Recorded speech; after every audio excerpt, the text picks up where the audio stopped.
Vamos lá, minha gente, estamos aqui no programa Saber Direito, hoje com o tema Direito Eleitoral. Estamos na nossa segunda aula. O tema dessa nossa segunda aula é o alistamento eleitoral e o voto, bem como o tema relativo aos crimes eleitorais. Quando pensamos em alistamento eleitoral, em voto, estamos pensando no universo de eleitores que efetivamente, o universo dos cidadãos que efetivamente podem participar das escolhas, dos rumos do nosso país. Quais são os tipos de sufrágio existentes? E qual é a nossa história em relação a esse sufrágio? Em primeiro lugar, sufrágio é mais do que voto. Sufrágio é uma participação efetivamente ampla. Quando se ajuiza, por exemplo, uma ação popular e dessa forma se está interferindo na administração pública, você está praticando o exercício do sufrágio. Essencialmente, o voto é um dos instrumentos do sufrágio. Quando pensamos em sufrágio, nós temos de um lado o que chamam de sufrágio universal. Sufrágio universal. E de outro lado, nós temos o sufrágio denominado sufrágio restrito. Então, de um lado, sufrágio universal, de outro lado, sufrágio restrito. No sufrágio universal, o que se verifica é que a maioria de um povo, ou seja, praticamente todos aqueles que têm capacidade civil, podem participar das escolhas do país. Então, o sufrágio é universal justamente porque o corpo de eleitores é bastante amplo. Ele não padece do mal da discriminação. De outro lado, quando pensamos em sufrágio restrito, é porque são impostas condições que fazem com que uma grande parcela daquele povo não possa participar desse processo de escolhas. O sufrágio denominado restrito, ele pode ser dividido entre sufrágio restrito censitário, quando se exige condições financeiras para que as pessoas possam escolher os destinos do país, possam participar, possam exercer a soberania popular. Então, quando pensamos aí no sufrágio restrito censitário, estamos nesse tipo de sufrágio, estamos a exigir que as pessoas demonstrem capacidade econômica para que possam exercer seus direitos políticos. Na nossa história, tivemos períodos em que a pessoa, para participar como eleitor, tinha que ter uma renda líquida anual de 100 mil réis para votar para aquilo que hoje seriam os vereadores. Para votar para cargos mais importantes, renda líquida anual de 200 mil réis, de 400 mil réis, em posições legais. Hoje isso pode parecer um absurdo, mas eram as regras da época. Era um sufrágio restrito censitário. De outro lado, tivemos durante muito tempo no Brasil o denominado sufrágio restrito capacitário, em que se exige um mínimo de formação escolar para que a pessoa possa votar nesse sufrágio restrito capacitário. Portanto, é a formação escolar da pessoa que influencia na sua possibilidade ou não de votar. No Brasil, o sufrágio restrito, denominado sufrágio restrito censitário, ele subsistiu durante vários períodos aqui. Nós tivemos primeiro, na época do Império, essas regras de renda mínima para poder votar. Constituição de 1891, primeira Constituição republicana, no seu artigo 70, vedava o voto dos mendigos. E os mendigos nada mais eram do que os pobres, eram muito menos mendigos do que são os mendigos de hoje, de passagem. Eram pessoas mais simples e não podiam votar. A Constituição de 1934, no seu artigo 107, igualmente impedia o voto dos mendigos. E mesmo a Constituição de 1937, naquele período ditatorial do Getúlio Vargas, um período mais forte do Getúlio Vargas, em que pese ele ser conhecido como pai dos pobres, no seu artigo 117, vedava a participação dos mendigos ou das pessoas muito pobres na escolha dos representantes, dos seus representantes. Tivemos também um sufrágio restrito com restrições em relação a sexo. Nós verificamos na história do nosso país que o primeiro diploma legal a prever o voto da mulher foi o Código Eleitoral de 1932. Depois, o direito do voto feminino foi constitucionalizado em 1934, mas apenas para as mulheres servidoras públicas.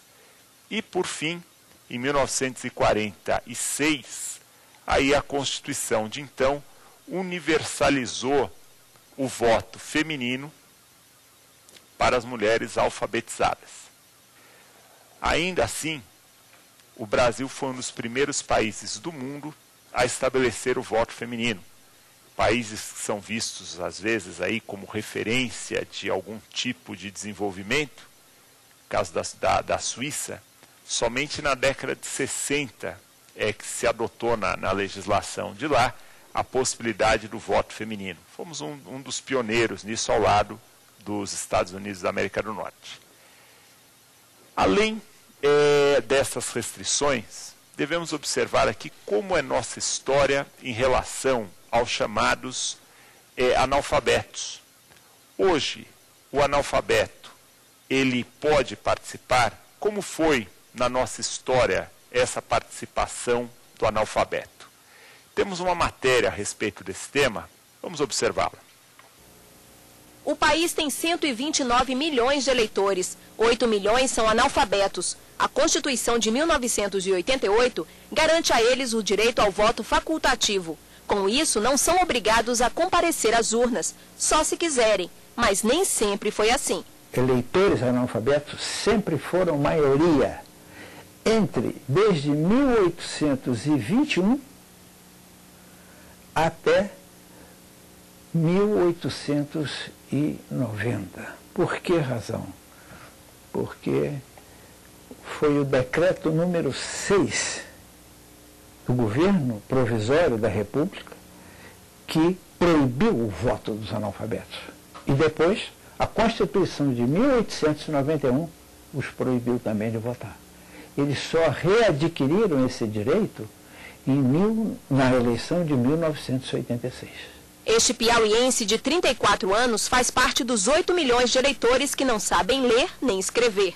Há 14 anos, Luiz Gonzaga é cozinheiro. Ele trabalha neste restaurante em Taguatinga, que fica aproximadamente 20 quilômetros de Brasília. Agora, ele é craque no bife acebolado, é o que os clientes mais gostam. Luiz, onde é que está o segredo desse bife tão gostoso? É o jeito de cortar o bife, a maneira de cortar e o tempero. Mas você tem vontade de mudar? Tenho vontade de fazer teatro. Desde quando? Desde criança. E por que você não fez teatro, Luiz? A oportunidade que eu não tive. Faltou o quê? Porque nós somos 10 irmãos e eu tive que trabalhar com 12 anos de idade. Nos documentos, há prova de que nunca esteve em uma sala de aula, o que não tira dele o prazer de exercer a cidadania. Eu gosto. Não sei se é porque eu gosto de votar. Mostra tudo para mim. Quando está próximo, eu sempre fico ansioso para votar. A escolha é feita com cuidado, nada de pressa para chegar a um nome. Como pelos jornais só é possível ver as fotos, conhecer as propostas dos candidatos... Eu acompanho pelo jornal, na televisão, que informa melhor. Eles vão falando e eu vou ficando sabendo. O voto dele vale tanto quanto o voto de um pós-graduado. Por que razão? Porque a democracia é exatamente isso, todos são iguais perante a lei. Todo o poder emana do povo e em seu nome será exercido. Por isso eu sou analfabeto, mas sempre eu estou ouvindo as notícias, estou vendo o que o candidato está falando e aí não me atrapalha. Eu vou vendo as propostas dele, imaginando se vai dar certo, se não vai. Voto é um direito de todos? É isso, minha gente. Uma lição realmente, não é? A gente para pensar, às vezes, com um pouco de arrogância. O cientista político falou uma coisa muito certa aí. O voto dele vale exatamente o mesmo voto de um pós-graduado, de um doutor, até porque, não é, sofre, é feliz igual as outras pessoas. Então, muito interessante isso. O que se verifica na nossa evolução legislativa é o seguinte. Durante o Império, nós tivemos, em alguns períodos, a possibilidade de voto do analfabeto. O período mais significativo foi o da Lei Saraiva. Essa Lei Saraiva, na verdade, é um decreto legislativo. Decreto Legislativo 3029, Decreto Legislativo 3029 de 1881.